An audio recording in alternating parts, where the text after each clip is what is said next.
This is the chapter 9 of my book 1970s America. The title of the chapter is Exploring America. Most of my American travel was work related. However, whenever I could, I took time out and used to take side trips to see that great country.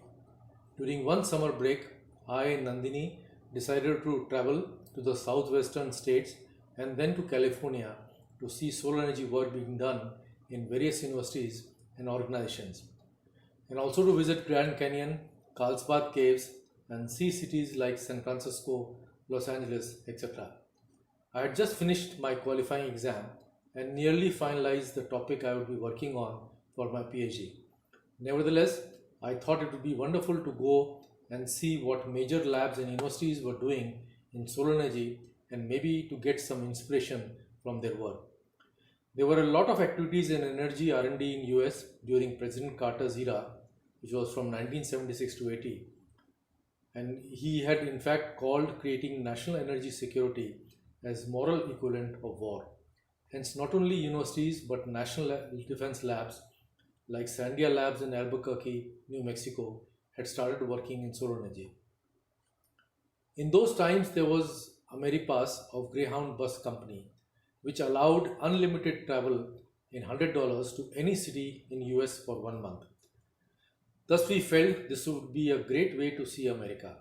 We also decided to save on hotel bills since we did not have friends at many of the places that we wanted to visit. Hence, we used to travel mostly at night and visit the labs during daytime.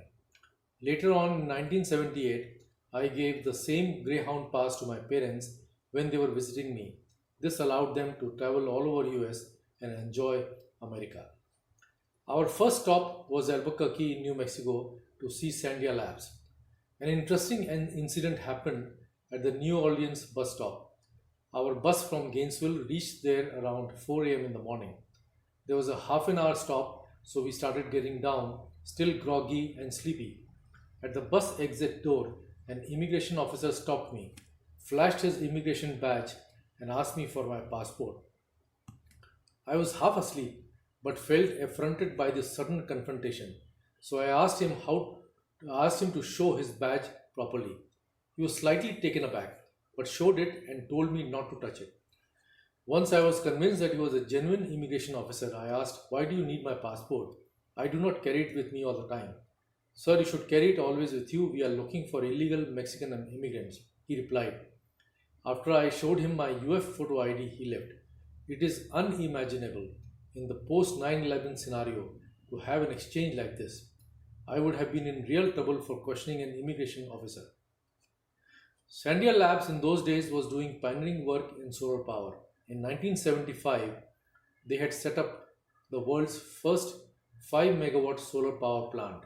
The concept was called Solar Power Tower, in which hundreds of mirrors placed on the ground reflected the sunlight to the top of the tower, where the concentrated solar beam heated a material, generally some inorganic salts, which in turn heated water to produce steam and hence power. The sight of mirrors focusing the beam on a single tower was very impressive and heralded a space age solution to energy crisis. The head of solar energy group at Sandia Lab was one Dr. Stromberg, whom I came to know quite well through correspondence and phone calls. Since I had worked with Dr. Farber, a renowned solar energy expert, I was welcomed to visit Sandia. Besides, in those times, most of the labs and universities welcomed the students visiting them and were very helpful regarding research. Later on, because of security reasons, they started to tighten up on such visits. Still, I remember that when I came back from my California visit, Farber kidded me by saying that he would like to know beforehand where his students were going. I got phone calls from Washington asking me, "Who is this Indian student of yours? Is he a terrorist or a genuine scholar?" Farber said. I was not aware that anybody going to Sandia Labs had to have a background check done on him. Later on, I found out that since the lab made atomic weapons, all visitors had to be subjected to such a checks. So this background check was provided by my department at UF after I had left for my trip. Those were simple days when a few phone calls were enough to do these checks. However, slightly later on in 1980, when I took about 40 participants of the course on training in alternative energy technologies TAET from our lab to Sandia, we had to give a detailed biodata of each participant to the State Department in Washington, D.C., and then only got the permission to visit. Even after getting the permission, one was not sure about what might happen in the lab. For example, as we were on our way to visit the solar tower site, a convoy of trucks carrying atomic weapons was being taken from the manufacturing facility to the storage facility in Albuquerque Mountains, and hence our bus was stopped. Somehow, this information reached Washington that a bus load of foreigners were witness to the atomic weapon transport. Immediately, our future trips to Albuquerque were stopped. In 1980, just after the Iran crisis, the security to most of these labs was increased. Today, one has to do a lot of paperwork before a foreigner is allowed into these labs. In any case, Dr. Stromberg welcomed me and Nandini to his lab and took us on the tour of solar tower in an electric car. This was probably the first electric car in the United States. It was a rudimentary vehicle with hardly any great electronics, but was very functional and traveled at 40 to 50 miles per hour. Once it reached the solar site, it was plugged into the solar charger for battery charging. I thought it was a great idea to showcase the solar economy.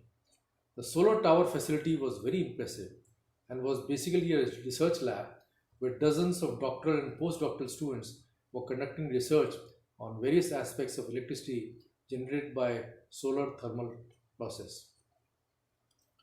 There was a pleasant surprise in store for us during our travel from Albuquerque to Tucson, our next stop. At the bus station, there was quite a rush, and hence we could not get into the first bus. But immediately, Greyhound Bus Company got a second bus only for two of us. We could have never believed that the bus service would be so efficient. We were therefore the only passengers on the bus all the way from Albuquerque to Tucson. The Greyhound bus service was extremely efficient and prompt in those times, and it was a pleasure riding the buses. Unfortunately, today the story is very different and the service has deteriorated drastically. Besides the Sandia facility, I also visited during this trip the solar energy work being done at the University of Houston, solar concentrated work, Arizona State University Tempe, Dr. John Yellett's work on solar passive cooling, University of California, Los Angeles, UCLA, high efficiency solar collector work at Dr. Edwards' lab, University of California, Berkeley, seawater conversion lab, which was doing pioneering work in desalination, Colorado State University, Fort Collins, Dr. George Loff, who was one of the pioneers in solar energy utilization, University of Arizona, Tucson, Greenhouse Solar Lab, which was the forerunner of the world famous Biosphere project in 1990s. Visiting these labs was a great learning experience and brought me up to date on all the major work going on in US in solar thermal applications. At most of these places, I was referred to as Dr. Rajvanshi, and some of the professors were surprised that a graduate student who had just passed his qualifying exam would undertake such a journey on his own. In fact, in those times, it was rare for a foreign student to go around the country visiting labs. After my summer visit, I gave a 1 hour seminar in our department on my trip. It was probably the first such seminar based on a student's trip, and later on Farber suggested that other students, whenever they went for a lab visits, should come back and give a seminar. After the seminar, the departmental secretary told me that the mechanical engineering department would reimburse my travel and staying expenses for this trip. I never took any money from the department for such trips, even later on, since in those times travel was very cheap and I mostly stayed with my friends. Besides, I enjoyed the travel and meeting people. In any case, I became good friends with most of the researchers and faculty I met, especially Dr. George Loff and Dr. Yellett. Besides, I also made unexpectedly some new friends in Tempe. We reached Tempe, Arizona in the morning by Greyhound bus, which deposited us at a nondescript bus station. In those days, Tempe, the home of Arizona State University (ASU), was a small university town. So after getting down, we were walking on the street near the bus station and debating on how to go to ASU to meet Dr. Yellet and see his lab. Should we take a bus or hire a taxi? We had no place to stay, but thought that once we reach ASU campus, then we would find something. In those days, quite a number of US universities allowed free stay in dorms during summer break to students visiting from other universities. Nandini that day had worn a sari, and both of us were looking quite disheveled since we had spent the night in the bus traveling from Tucson, Arizona. Suddenly, a car stopped at the corner of the street, and an Indian gentleman asked us whether we needed a ride. He was Nimish Patel, who was also a student at ASU. He and his wife Parul Javeri were architects and were spending 1 year as apprentices at ASU. We were delighted at this God sent opportunity, and both of us thoroughly enjoyed our stay for 2 days in the small apartment. In those days, ASU did not have too many Indian students, and hence Nimish was also delighted to meet us. Since then, we have remained good friends, and today the Patels are very successful architects of Ahmedabad. In those days, Nimish Patel's mother was also staying with them. Hence, with two of us as guests, their small apartment became very crowded. But we were subjected to very gracious hospitality by the Patels. I still remember an amusing episode. Nimish was quite plump when we met him. Yet his mother complained to us that her daughter-in-law did not feed her son properly and did not give him enough milk. Nimish mildly objected by telling her that instead of milk, he ate ice cream. Milk is milk and ice cream can never replace it, said his mother. Both of us could not hide our amusement at how a mother's fixation for milk continued even after the children had grown up. The Carlsbad Caves and Grand Canyon were really fantastic sights. America is really blessed with beautiful landscapes and national parks.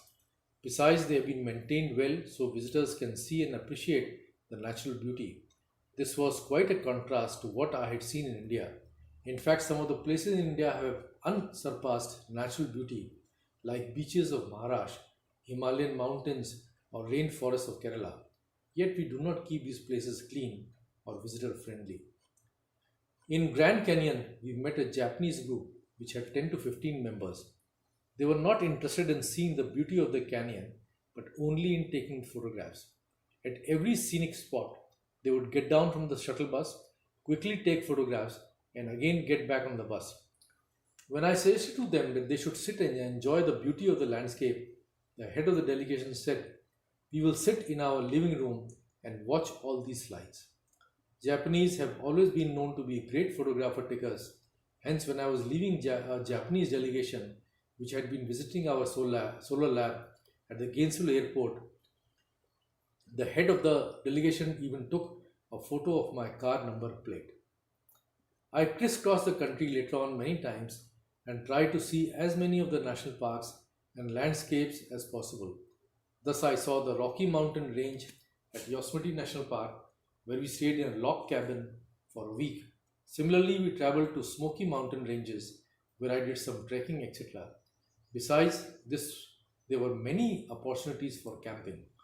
I have always believed that US is a great place for tourists to see its natural landscapes and not its big cities, which are nearly similar with same type of shopping malls, eating places, etc. Nevertheless, too often the foreign students do not go to these places of natural beauty but like to visit only cities. Our first trip to Berkeley was quite memorable. After getting down at Oakland Greyhound bus terminal, we took the local bus to Berkeley campus. We were given a free dorm at Berkeley for 3 days. As we got on the bus, Nandini looked for her purse to pay the fare. Suddenly we realized that the purse had been left at the bus stop. It contained all our money and important papers. Since we were carrying 3 bags and pillows, somehow in the hurry to get into the bus, Nandini had left the purse on the bench at the bus stop. I requested the bus conductor to stop the bus, but he said it will stop only at the next station. We got down at the next station, which was a good half a mile from the bus stop where we had boarded the bus. I have never run so fast in my life as I ran that day for half a mile. On reaching the bus stop, I found that the purse was not there. Suddenly, in the distance, I saw a man carrying it. I ran after him without saying a word, fearing that he might run away if I shouted. When I reached him, I told him that it was my purse. He immediately gave it to me, saying that he was taking it to the post office so that it could be returned to me. I thanked him profusely and offered him $5 token award. He refused to take it. We were always warned by our friends there was a lot of crime in Oakland, Berkeley area, but this was a shining example of a very honest citizen of this area. After checking into the dorm, we went to take bath. The dorm had common bathrooms and toilets. The woman's bathroom, though, was on a separate floor. So when Nandini went to the shower, she saw a couple taking bath together in the next cubicle. Berkeley was even more liberal than University of Florida. I went to the mechanical engineering department to meet the professor whom I had befriended in IIT Kanpur. The secretary asked me whether I was from IIT Kanpur. I was surprised by her clairvoyance, but she clarified by telling me that all the Indians in the department are from IITK, and so she presumed that I must also be from IITK. In 1976, IIT had not become a brand name, but at least in some top schools like Berkeley, IIT Kanpur was very well known. Besides the university campuses, we also visited the big cities like Houston, San Francisco, Los Angeles, San Diego, Tucson, and St. Louis. Both of us enjoyed visiting museums and sampling good local ethnic food. In Tucson, we went looking for the hospital where Nandini was born in 1954.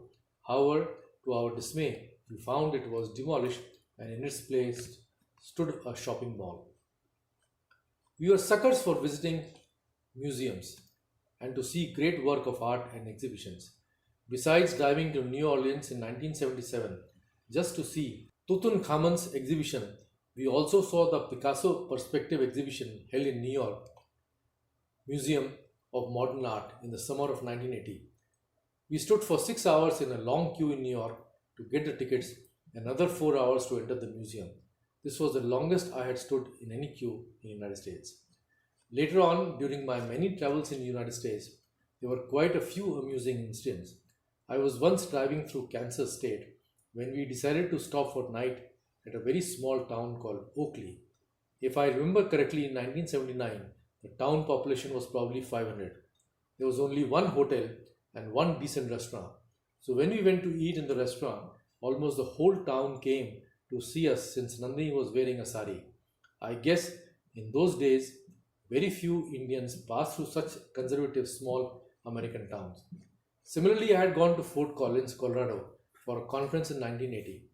One evening, we got together with our friends and decided to go out to a nice restaurant for dinner. I drove on a particular road where no U-turns were allowed, and since the restaurant was on the other side of the road, I had to take a turn. After driving for a couple of miles, I became impatient and decided to take a U-turn after checking there was no cop around. However, within seconds, a cop materialized and started flashing his car lights. In my 7 years of stay in the United States, I never got a traffic ticket, and I was very proud of my record. Couple of times I did get parking tickets at UF campus, but they were never for speeding or driving related offenses.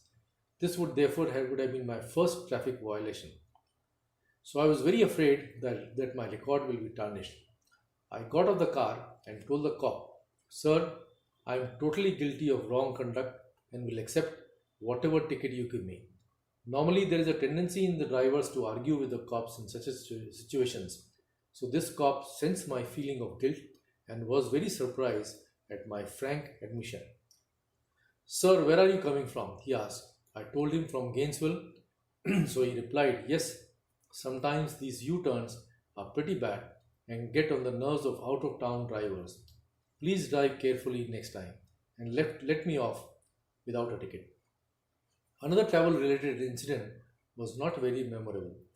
I used to take the TIT participants to New Mexico and Arizona to show them large-scale solar-related projects. We were returning to Gainesville via Atlanta. The Atlanta airport was the hub of all flights going to or from Gainesville. Our flight to Gainesville was supposed to come from New York, but because of bad weather in New York, it was delayed. So every half an hour, the flight timing at Eastern Airlines counter would be changed. This went on from 5:30 p.m. to 9 p.m.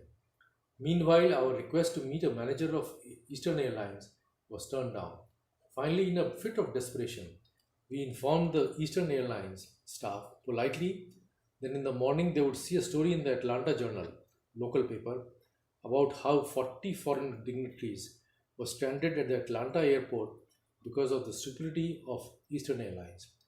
That made the Eastern Airlines promptly give us a hotel for night and book us on the morning flight. This crass commercialization of airlines industry has become even worse today, where in the case of weather-related delays, the airlines do not offer anything to the passengers, not even food. Just before leaving US in 1981, we had bought a $300 airline ticket on Eastern Airlines. This ticket allowed us unlimited travel anywhere in the country for 1 month. We utilized this ticket fully and visited all our friends around the United States. Those are the golden days of air travel in US with excellent service and good food. Today the airlines are just like a glorified bus service with no food, hardly any service, and quite often late and not on time. In my 7 years of stay in the US, we traveled quite extensively all over the country and stayed with innumerable American and Indian families and enjoyed the gracious hospitality. Since then, I have traveled to many more areas whenever I go to US. However, few states in Northwest still remain to be seen. It is my keen desire to see the natural beauty of America's Northwest and hope that one day I will get an opportunity to do so.